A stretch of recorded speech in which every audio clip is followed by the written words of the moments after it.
Bonjour à tous et j'espère que vous allez très bien. Je suis ravie de vous présenter une nouvelle fonctionnalité de l'écosystème Docker dont le nom c'est Docker Ini. Comme vous le savez peut-être bien, Docker est un outil très puissant nous permettant de créer, de déployer et d'exécuter des applications dans des conteneurs légers et portables. Mais jusqu'ici, l'initialisation d'un environnement de développement Docker pouvait parfois être une tâche très fastidieuse, en passant par exemple par la création de Dockerfile, de Docker Compose, de Docker Ignore. Tout cela était fait à la main, de manière manuelle, et cela n'aidait pas vraiment et ne respectait pas parfois les best practices. C'est donc à ce niveau que Docker Ini entre en jeu. Docker Ini va donc nous permettre de faire quoi? Il va nous permettre de simplifier et d'accélérer le processus d'initialisation de l'environnement Docker en permettant de créer de manière automatique ces différents fichiers de configuration là. Donc là, on a la documentation officielle, on nous décrit à peu près comment est-ce qu'on peut l'utiliser. Donc, on peut l'utiliser avec du ASP.NET, du Java, du Go, du Node, du PHP, du Python. Donc là, on verra un exemple d'utilisation sur la documentation. Donc, vous vous déplacez dans le répertoire ou le projet, le code de source est, vous tapez la commande Docker Ini.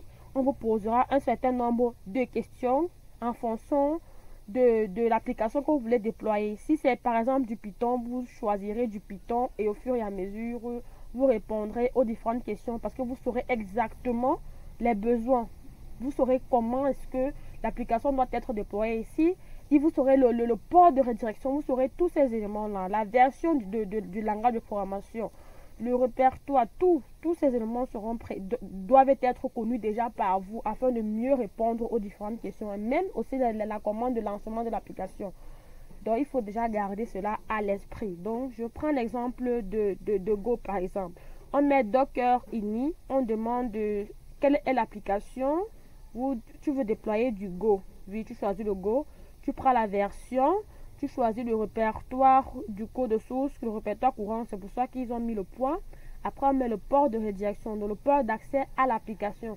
Après avoir validé ces quatre éléments-ci, ces quatre fichiers vont être générés de manière automatique. Donc, vous n'aurez pas à créer ces éléments à la main comme vous avez l'habitude de le faire. C'est plutôt pas mal.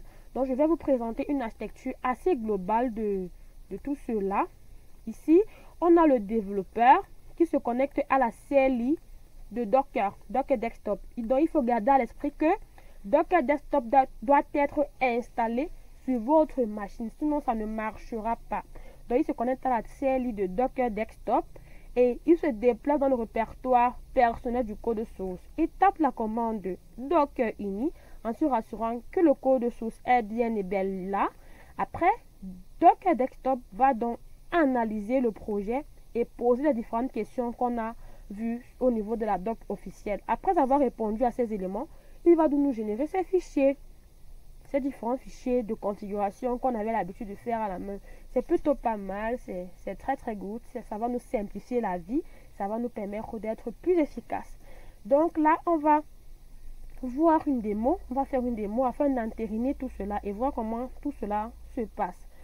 Là, ici, pour tous ceux qui veulent aussi installer Docker Desktop, c'est au niveau de la doc, hein. Vous partez sur la documentation officielle.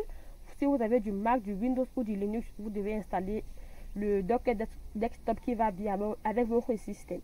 Donc là, on va déployer cette application-ci. On va déjà voir c'est quoi le contenu. Bon, pour ce code-ci, nous, on va déployer du Python. Hein. On va déployer du Python. On va voir le contenu du code Python. Donc, on a deux fichiers, app.py et requirement. On entre à l'intérieur, on voit. Donc, on voit que ça va juste nous renvoyer un hello world. C'est tout.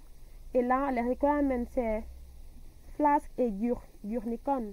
Donc, là, on a tous les éléments qui vont bien pour pouvoir lancer notre application. Donc, je vais cloner ce repos en local. Comme ça. Git clone. Pendant que ça clone, je vais lancer mon Docker Desktop toujours, ne jamais oublier. Il faut que Docker Desktop soit start. Sinon, ça ne marchera pas. Ok? Donc, c'est ouvert. Good. Je me déplace. Docker ini. Je fais un ls. Donc, on a les éléments. Je vais me connecter sur mon VS Code pour avoir une meilleure visibilité. Je vais ouvrir ce dossier dans VS Code. Ok. Open folder.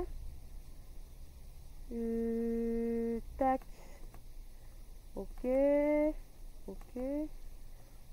Docker ini. Le voici. Good. Là, il est ouvert. Donc, je vais ouvrir mon terminal ici. Ok. Good. Je me déplace donc au niveau du code Python. Comme ceci. Voilà. Donc, je peux faire mon Docker init tranquille. Docker init.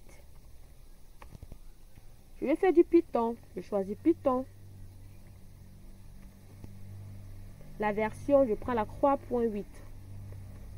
Tout dépend des besoins dont vous avez. Et j'utilise le port 8080. Justement, à ce niveau, il interprète de manière automatique comment est-ce que l'application doit être lancée. Mais vous pouvez aussi le customiser. Mais moi, je vais prendre cet élément qui est là par défaut, qu'il nous propose. Là, vous voyez que les fichiers viennent d'être créés. C'est intéressant, c'est vraiment intéressant. Les fichiers viennent d'être créés. Le fichier compose YAML vient d'être créé. Voici le contenu, voyez-vous. Donc, on build l'image automatiquement et on ouvre les ports 8080 pour pouvoir s'y connecter. On a le Dockerfile, pareil. Il s'est servi des éléments qu'on lui a donnés pour générer cela. Et il y a le Docker Ignore, bien évidemment. Donc là, c'est plutôt pas mal. On va lancer l'application et voir le résultat. Donc ici, on va utiliser la commande qu'ils nous ont recommandée afin de créer le conteneur automatiquement et le build de l'application. Donc, le build de l'image, pardon. Donc, on va lancer cette commande-ci.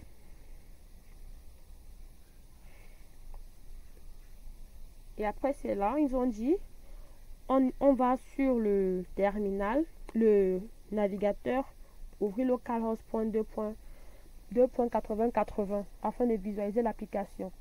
Ok, là on voit que le conteneur a bel et bien été créé. Ok, donc on peut aller faire le test si tout est good. Ok, là on a Hello World, on a bel et bien déployé notre application en quelques minutes seulement. Vous voyez que on peut faire des choses assez intéressantes, on peut vraiment gagner du temps avec Docker ini. Je suis contente d'avoir partagé cela avec vous et pour tous ceux qui veulent appliquer cela, ils auront le code, le lien du repos, de ce repos-ci en description. Ok, bonne soirée à tous.